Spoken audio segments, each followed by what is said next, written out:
Nandiyan kayo parate. Nandiyan kayo parate para suportahan kami. To keep us together. And not just SB19, but 18, of course, and SB19. Mula ikalawang yugto. Maraming salamat po.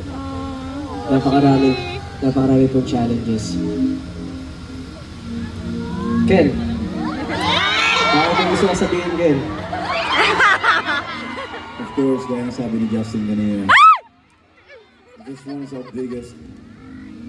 So definitely, and I hope na mananatili ito sa lahat po ng puso at saka sa isipan ninyo ito.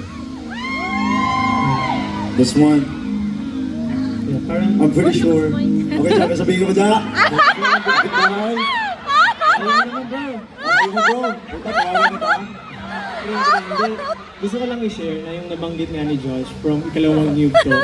Since nag-start yung ikalawang yugto, binungat agad kami ng challenges. Nag-start with, when nirelease namin yung rock, nag-pandemic. And then after that, ang dami namin ginawa. Tapos, nagkaroon na naman ulit ng mga problema. Parang buong journey na, ito lang ito talagang puro challenges. But despite those challenges, binibiyayaan pa rin kami ng opportunities. Nag-viral si Mapa, nag-viral si Gento. Andyan kayo, patuloy na dumadami. So yung journey na to talagang something that we can